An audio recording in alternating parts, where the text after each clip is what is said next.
نبی کی جیسی کسی کی شان تھوڑی ہے، نبی کی جیسی کسی کی شان تھوڑی ہے، اور نبی کی نعت کہنا، نبی کی نعت کہنا کوئی آسان تھوڑی ہے۔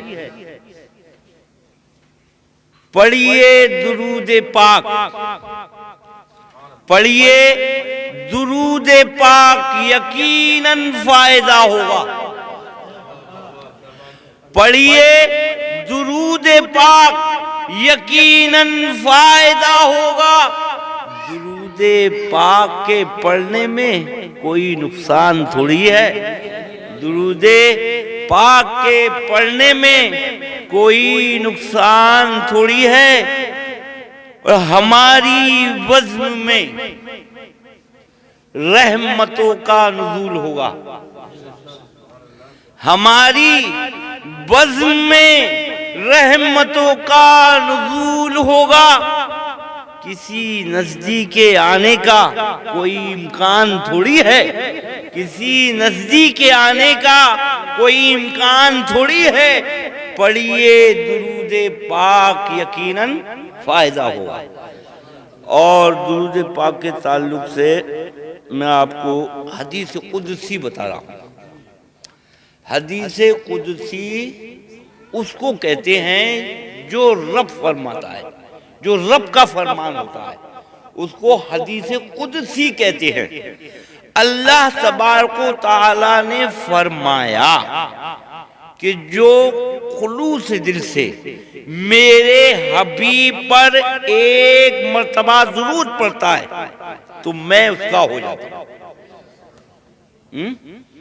کیا فرمایا رب نے؟ کہ جو میرے حبیب پر ایک مرتبہ درود پڑھتا ہے محبت کے ساتھ تو میں اس کا ہو جاتا ہوں۔ تو آپ ذرا غور کریں، جب رب جس کا ہو جائے تو پھر اس کے لیے کچھ کمی رہ جائے گی؟ جو ساری کائنات کا مالک ہے، جب وہ ہمارا ہو جائے گا تو پھر سب کچھ ہمارا ہے، پھر تو کوئی خوف و خطرے کی بات ہی نہیں رہے گی۔ تو سنیں، مت پوچھو مجھے کیا مل گیا ہے، مت پوچھو مجھے کیا مل گیا ہے، جو مانگا تھا اس سے سوا مل گیا ہے۔ میں نے پڑھا جو اللہ کے حبیب پر درود، میں نے پڑھا جو اللہ کے حبیب پر درود تو مجھ کو خود خدا مل گیا ہے۔ کیونکہ اللہ کا ہی فرمان تو ہے۔ اور یہ اکثر آپ میری زبان سے سنتے ہیں،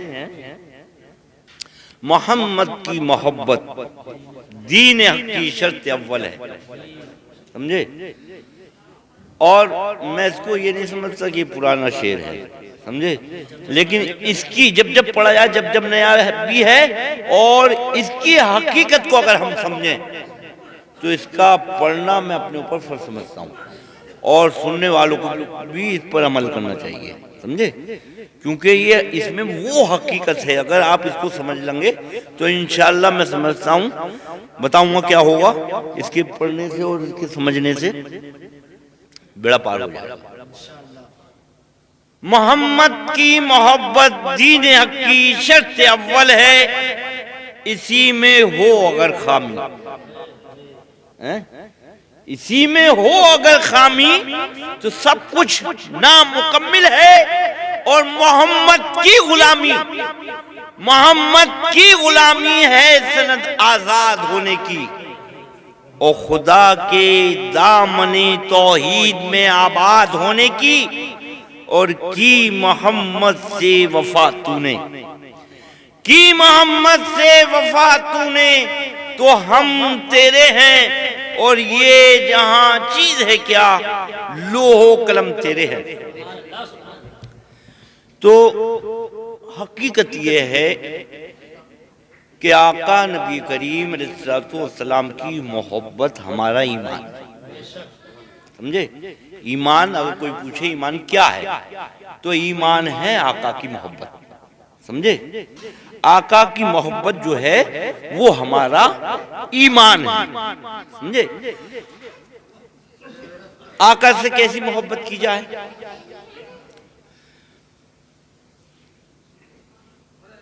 مال سے زیادہ، اولاد سے زیادہ، والدین سے زیادہ، خود اپنی جان سے زیادہ آقا سے محبت۔ جب ایسا ہوا تو ہمیں یقین ہے پھر ہمیں نمازوں سے بھی پیار ہوگا۔ آج ابھی قاری ثقافت صاحب بتا رہے تھے کہ نماز، سمجھے، مومن کی معراج ہے۔ نماز جنت کی کنجی ہے نہیں ہے؟ اور نماز دین کا ستون ہے۔ نماز میرے آقا کی آنکھوں کی ٹھنڈک ہے۔ کیا ہے؟ میرے آقا کے آنکھوں کی ٹھنڈک ہے۔ اور جب نبی سے محبت کرتا ہے تو وہ یہ کب چاہے گا کہ میرے آقا کی آنکھوں ٹھنڈک نہ پہنچے؟ چاہے گا؟ یہ کبھی نہیں چاہے گا۔ اپنے آرام کو چھوڑ دے گا، تکلیف برداشت کر لے گا، ہر غم اٹھا لے گا، ہر صدمہ سہ لے گا، لیکن آقا کو دکھ نہیں دے گا۔ محبت کرنے والا ہے تو، اگر عاشق ہے تو، حقیقت میں غلام مصطفیٰ ہے تو ہر طوفان سے ٹکرا جائے گا، لیکن نماز کو نہیں چھوڑے گا۔ کیوں؟ کہ نماز میرے آقا کی ٹھنڈک ہے۔ اور نماز ہے کیا؟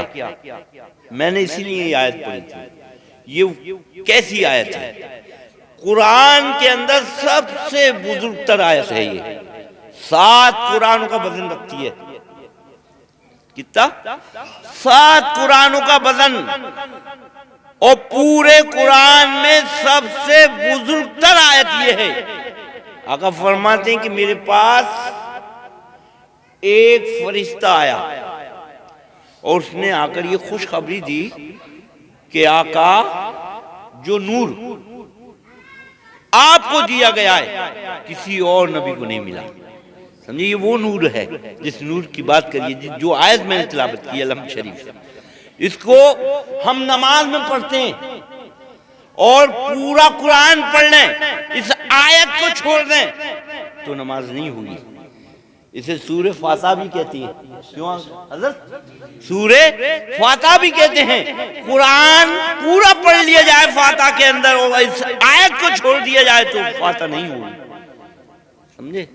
یہ واجب ہے، اور واجب اس کو کہتے ہیں جو ضروری ہوتا ہے۔ سمجھے؟ جیسے ہماری زندگی کے لیے پانی ضروری ہے، ہم پانی کو نہیں چھوڑ سکتے۔ ہمارے جینے کے لیے ہوا بھی ضروری ہے، سمجھے؟ اگر ہوا ہمیں نہیں ملے تو بھی ہم بیمار ہو کے مر جائیں گے، سمجھے؟ تو یہ ضروری چیز ہے۔ اسی طرح سے سمجھے نماز میں علم شریف کا پڑھنا واجب ہے، سمجھے؟ علم شریف نہیں پڑھی جائے، پورا قرآن پڑھ دیا جائے تو نماز نہیں ہوگی، سمجھے؟ اور اس کی تاثیر کیا ہے ابھی آپ سنیں۔